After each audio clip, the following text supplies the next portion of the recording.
Atheism ये वो ideology है जो दुनिया भर की यूथ में, स्पेसिफिकली जेनजी में बहुत ही तेजी से उभर के आ रही है। इनफैक्ट इंडिया में भी एक बहुत बड़ा तबका है यूथ का जिन्होंने डिक्लेयर कर दिया है कि वो एथिस्ट है। एक छोटा बच्चा जो होता है वो तो नहीं करता किसी गॉड में बिलीफ, क्योंकि अभी तक आपने उसको अपनी कहानियां सुनाई नहीं है। तो अगर आप उसका दिमाग बचपन में ख़राब नहीं करोगे तब तो बड़े होकर नास्तिक ही बनेगा वो। उसे मत धकेलो किसी रिलीजन में, कोई धर्म उसके दिमाग में मत डालो।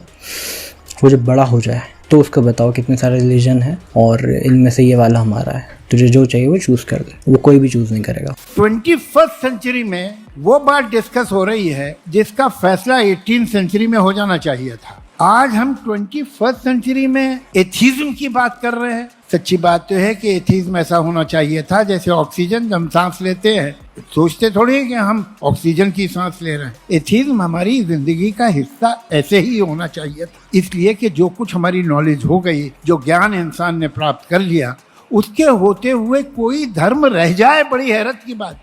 Do you believe in God? If yes, then is it formless or not?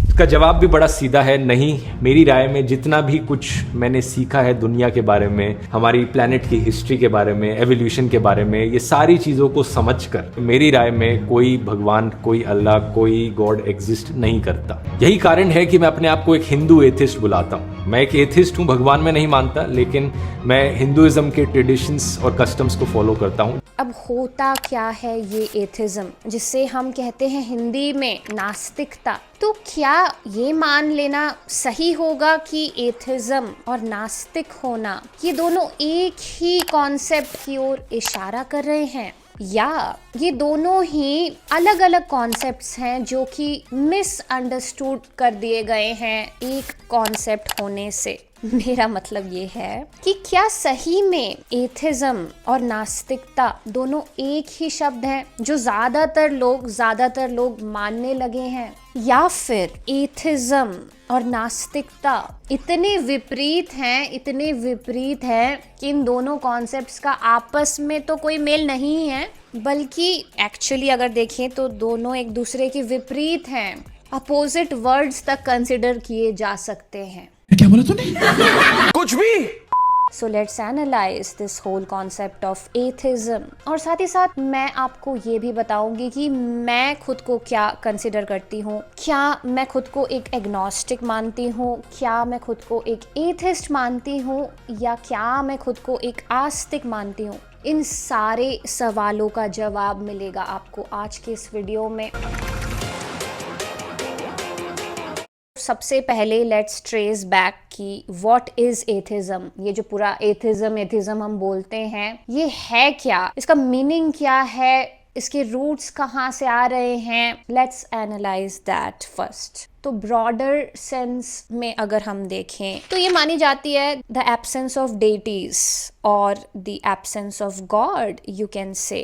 Deities मतलब क्या? अगर पॉपुलर कल्चर में देखें, पॉपुलर स्पिरिचुअल बिलीफ, जो लोग धार्मिक बिलीफ है, उसमें हम देखें तो डेटीज मतलब कि कोई अवतार बोल सकते हो आप, या चलते फिरते लोग जिन्होंने खुद को गॉड घोषित कर रखा है, या कभी कोई गॉड जो है धरती पे आया हो। बेसिकली ऐसा पर्सन जो कुछ मैजिकल पावर्स क्लेम करता हो या उसमें शक्ति हो दुनिया में कंट्रोल करने की, कि फिजिकल जो वर्ल्ड आपको दिखाई दे रहा है, प्रकृति जो आपको दिखाई दे रही है, जो कि फिजिक्स के लॉज के हिसाब से चलती है। नहीं, मैं यहाँ पे मेटाफिजिक्स, जो फिजिक्स की फिजिक्स है, उसकी बात नहीं कर रही। फिजिक्स की फिजिक्स मैं यहाँ बात कर रही हूँ असली फिजिक्स की। तो वो जो प्रकृति है जो फिजिक्स के लॉज के हिसाब से चलती है, ठीक है, वो कभी भी अपने लॉज को नहीं ब्रेक करती।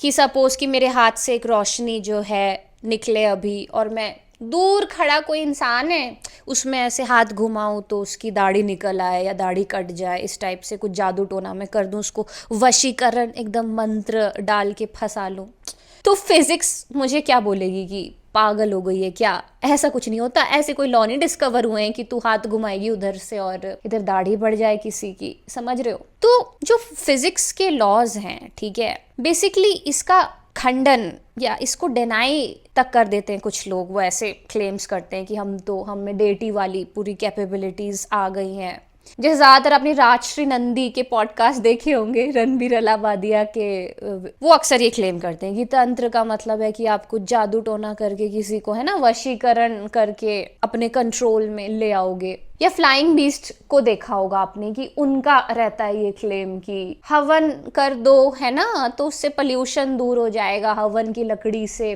तो इस टाइप के जो है ना घटिया क्लेम होते हैं, या तो किसी क्रिएटर गॉड को प्रमोट करते हैं, जैसे आपने इस्कॉन में देखा होगा फॉर एग्जांपल, वो ज़्यादातर ये बात कहते हैं कि गौलोक हैं जहाँ पे कोई तो राधा कृष्ण वास कर रहे हैं। अब राधा कृष्ण ये वर्ड्स बहुत पवित्र हैं, ठीक है, वो एक माइथोलॉजिकल कैरेक्टर के हिसाब से आप उनकी स्टोरीज कंसिडर करें तो चलो ठीक है। या आपने कृष्ण को मान लिया कि चलो ठीक है, हो सकता है वेद व्यास ने जो फिलॉसफी लिखी गीता में, सही में कोई उस टाइम पे इंसान रहे हो कृष्ण जिन्हें देख के वो इंस्पायर हुए हो जिनकी बातों से, और फिर वेद व्यास की वो फिलॉसफी निकली हो, वो अलग बात हो गई। लेकिन आप राधा कृष्ण का नाम जो है लेके, है ना, उससे बिजनेस ही चलाने लगेगी बोल के कि अगर आप पुण्य करोगे तो जो पारलौकिक अभी दूसरे किसी तो अर्थ में या किसी स्वर्ग टाइप की जगह में राधा कृष्ण बैठे हुए हैं, वो आप पे नियामत बरसाएंगे और आपकी जो मनोकामनाएं हैं वो पूरी हो जाएगी। तो वो वाला जो गॉड का कॉन्सेप्ट होता है बेसिकली उसको भी खारिज करता है एथिज्म। तो ये दोनों ही पॉइंट्स अगर आप देखेंगे एथिज्म में कि किसी भी एग्जिस्टेंस ऑफ गॉड को डिनाई करना पहला, तो दूसरा किसी भी एग्जिस्टेंस ऑफ डेटी को डिनाई करना, ये वो रूट कॉन्सेप्ट्स हैं जिसका कि प्रचार करता है एथिज्म। और जो तीसरी और सबसे बड़ी चीज़ जो एथिज्म के साथ कंसिडर की जाती है वो ये कि ये थीज्म, जो THEISM वाला थीज्म है, वो वाला जो थीज्म है, ये उसका कॉन्ट्रडिक्टरी वर्ड है, बेसिकली एक तरीके से अपोजिट वर्ड है जो कि कॉन्ट्रडिक्ट करता है थीज्म को, या उसका बेसिकली उल्टा है। अब थीज्म को अगर आप देखेंगे कि थीज्म क्या है, ठीक है, तो थीज्म का मतलब होता है कि ये वो बिलीफ है जो एटलीस्ट वन डेटी के एग्जिस्टेंस पे बिलीफ करती है। तो बेसिकली थीज्म मतलब कि ये गॉड पे तो बिलीव करती है कि गॉड कॉन्सेप्ट क्या होता है, कि ऊपर कोई गॉड बैठा हुआ है या नहीं, साथ ही साथ ये कि हाँ एक गॉड तो होंगे ही या मल्टीपल गॉड्स भी हो सकते हैं। तो बेसिकली पूरी तरीके से ये एक मेटाफिजिकल कॉन्सेप्ट पे बिलीव करते हैं। मेटाफिजिक्स मतलब फिजिक्स की फिजिक्स नहीं होती, फिजिक्स की फिजिक्स। मेटाफिजिक्स मतलब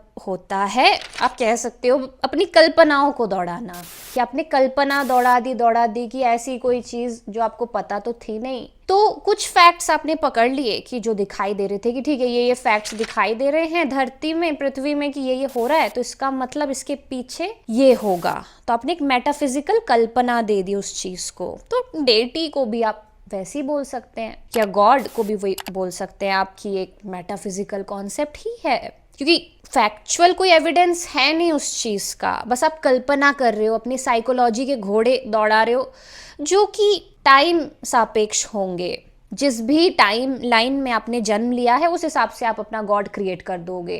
तो एथिज्म फिर वो विचारधारा भी हुई जिसने कि पूरा खुला विरोध किया थीज्म का। इनफैक्ट यूरोप में जो एज ऑफ एनलाइटनमेंट, जो रेनेसा का पूरा दौर माना जाता है ना, जहाँ से पूरा एग्जिस्टेंशियलिज्म निकल के आता है, Friedrich Nietzsche, Albert Camus, Sartre, ये सारे जो फिलोसोफर से निकल के आते हैं, तो कहीं ना कहीं ये जो एथिज्म है ये वहां से भी आप जोड़ सकते हो कि जब यूरोप में चर्च का डोमिनेंस बहुत बढ़ने लगा क्रिश्चियनिटी के नाम पे, जो चर्च वाले लोग हैं वो बहुत ही कंट्रोल करने लगे लोगों को, बोल के कि जीसस क्राइस्ट तो मर गए लेकिन वो गॉड का अवतार थे, तो मतलब अब आप ये स्टेप्स फॉलो करोगे तो आप जो है आप भी जीसस की ब्लेसिंग्स पा सकते हो। तो जीसस क्राइस्ट क्या कहना चाहते थे वो तो नहीं समझाया चर्च ने, लेकिन कर्मकांड थोप दिए, सुपरस्टिशन फैला दिया पूरे यूरोप में, जिसका नतीजा हुआ फिर जो आप देखते हो हिटलर का पूरा राइज और वर्ल्ड वॉर 2, ये पूरी जो सिचुएशन ओवर रिलीजियोसिटी की वजह से एक तरीके से क्रिश्चियनिटी में देखी गई।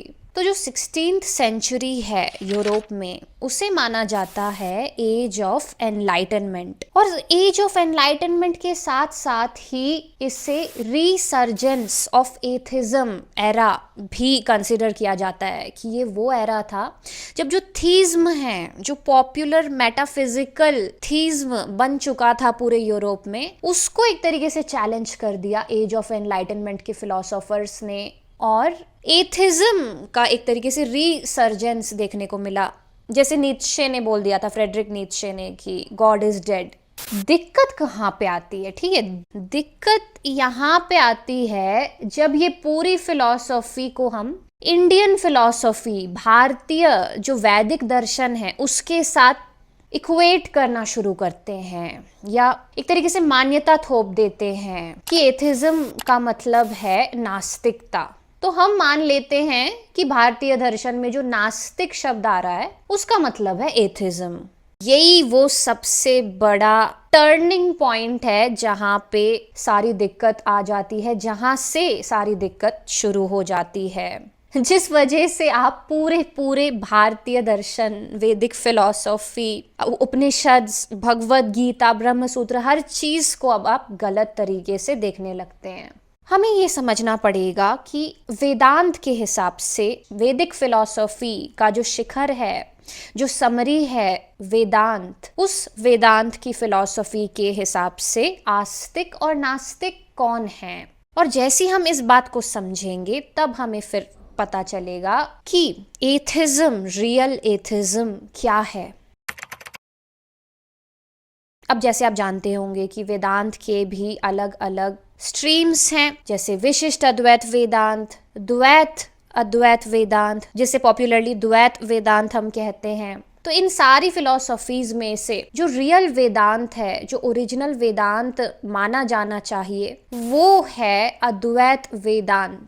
और वो इसलिए कि पहली बात तो अगर आप खुद को हिंदू कहते हैं तो मतलब आपका वैदिक धर्म है, और वेद खुद ये कहते हैं कि वेद जब अपने अंतिम रस तक पहुंच जाते हैं, अपने अंतिम शिखर तक पहुंच जाते हैं कि अब सारे ऋषियों ने शोध कर लिया और अब जो क्रीम निकल के आया है पूरे वेदों का, जो मक्खन निकल के आया है श्लोकों के रूप में, उसे वेदांत कहा जाता है, जो कि उपनिषद में लिखे गए हैं, उपनिषद के थ्रू जो एक्सप्रेशन पाते हैं।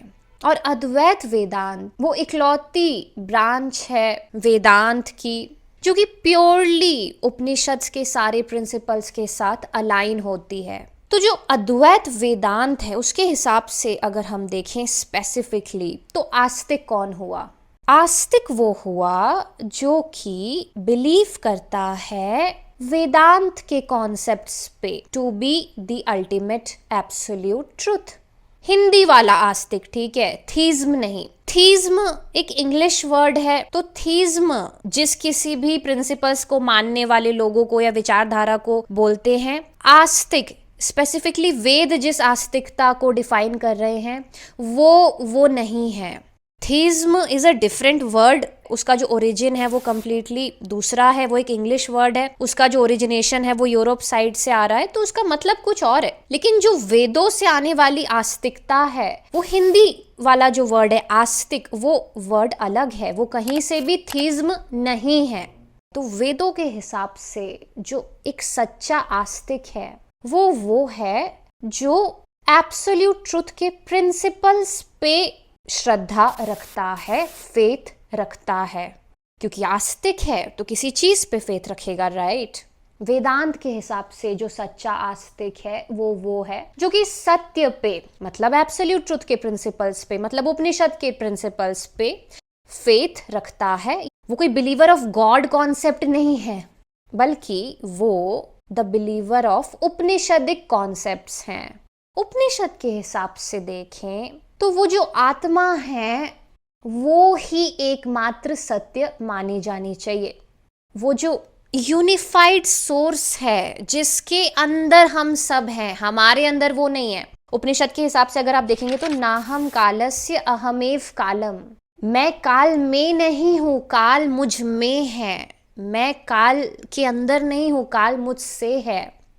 वो प्रोजेक्टर है पूरे एग्जिस्टेंस का, इंक्लूडिंग योरसेल्फ।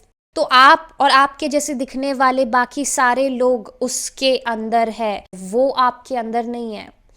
तो पहली बात तो उपनिषद जब कहे कि आत्मा सत्य है, तो वो ये नहीं कह रही कि आपके अंदर कोई सोल है जो ऐसे बाहर निकलती है, जो चुड़ैल वुड़ैल बन जाती है, वो वाली आत्मा नहीं है। उपनिषद की जो आत्मा है वो द होल ऑफ एग्जिस्टेंस है, उसका सोर्स जो है वो उससे आत्मा कह रहे हैं। और उपनिषद ये क्लियरली बताते हैं कि वो है, आत्मा वो है जो कानों का कान है, जो वाणी के पीछे है। हर किसी का कारण वो है, लेकिन वो क्यों है वो किसी को नहीं पता, क्योंकि वो अकारण है, वो अज्ञेय है, उसे नहीं डिफाइन किया जा सकता।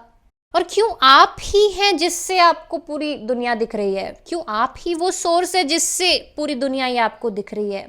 और आपके सेंसेस को अगर अभी के अभी बंद कर दिया जाए तो शायद ये दुनिया भी आपको ना दिखे।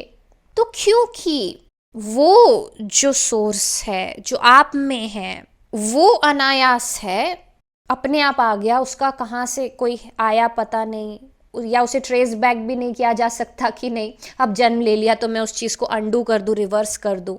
तो इसीलिए कहा जाता है कि वो जो आत्मा है वो सत्य है। क्यों सत्य है, क्यों ट्रुथ है? क्योंकि वो फैक्ट है, क्योंकि अभी ये फैक्ट है कि आप जिंदा हो, आप इस चीज़ को अंडू नहीं कर सकते।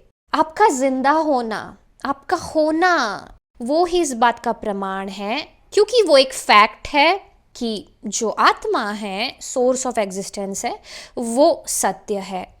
तो इसीलिए फिर उपनिषद कहते हैं कि उस सत्य पे जो आप ही के भीतर है, उस पे जो श्रद्धा रखते हैं, उस पे जो फेथ रखते हैं, वो होते हैं सच्चे आस्तिक।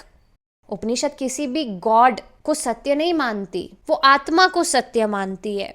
इन दोनों बातों में फर्क है। तो उपनिषद के हिसाब से देखा जाए तो फिर तो मेटाफिजिक्स भी प्रकृति हो गई। तो उपनिषद जिस आत्मा में फेथ रखने की बात करते हैं, आस्तिकता को जिस तरीके से डिफाइन करते हैं, वो किसी भी मेटाफिजिकल गॉड की बात नहीं करते कि उस पे बिलीव रखना, बल्कि उपनिषद तो खुद उसे एक कल्पना मात्र कह के प्रकृति मात्र बता रहे हैं कि प्रकृति वो जो मिथ्या है, जो सत्य नहीं है। तो इसी से फिर आपको पता चल जाएगा कि नास्तिक कौन हुआ। तो जो नास्तिक है वो फिर हुआ ऑब्वियसली जो कि इस पूरे कॉन्सेप्ट को, उपनिषद के कॉन्सेप्ट को जो कॉन्ट्रडिक्ट करता हो। तो फिर वो सारे लोग जो कि किसी गॉड कॉन्सेप्ट पे, किसी मेटाफिजिकल कॉन्सेप्ट पे बिलीफ रखते हैं, फेथ रखते हैं कि ये जो मेटाफिजिकल कॉन्सेप्ट है ये मिथ्या नहीं है बल्कि ये ही सत्य है।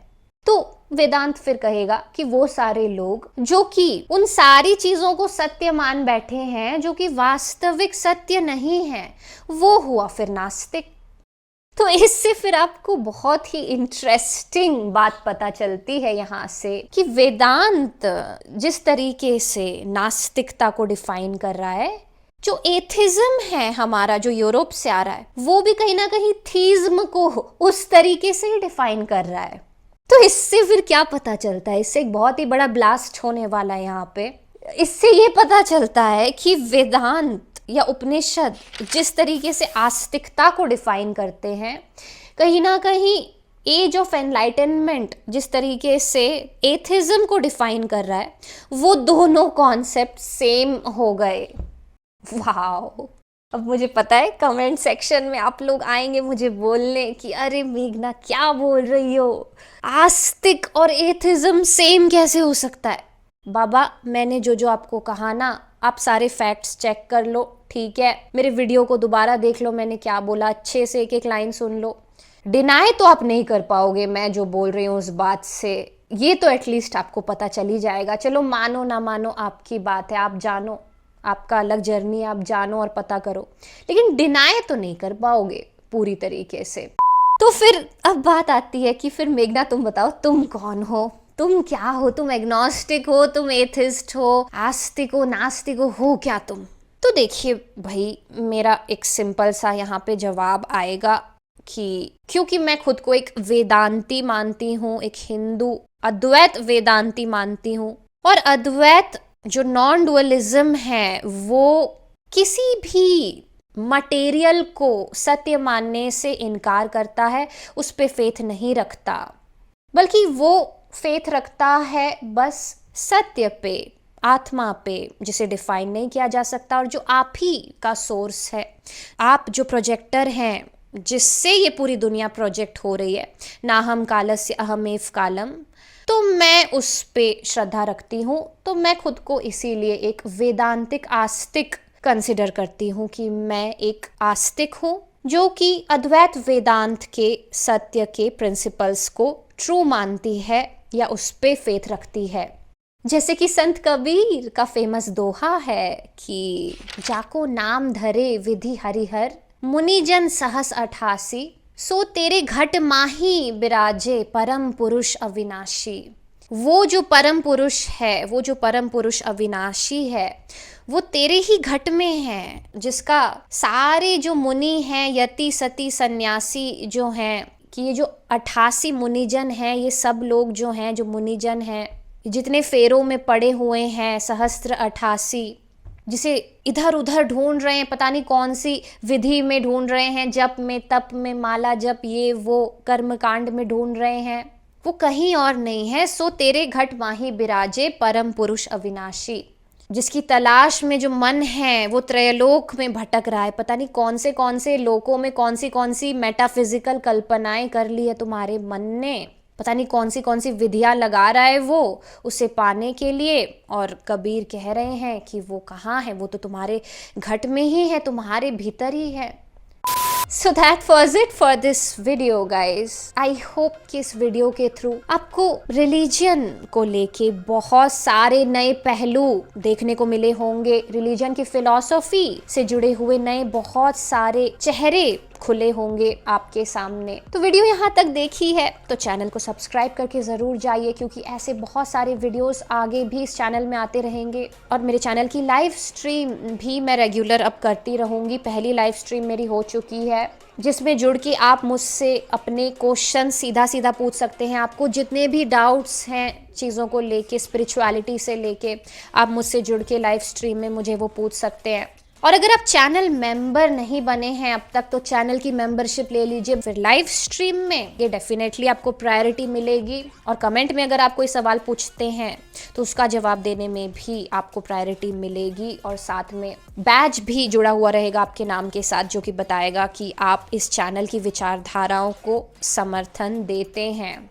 तो मिलते हैं ऐसी किसी एक और वीडियो में। Till then take care of yourself. है हाजिर तो ही दूर दिखावे, दूर की बात निरासी। कहे कबीर सुनो भई साधो, गुरु बिन भरम ना जासी।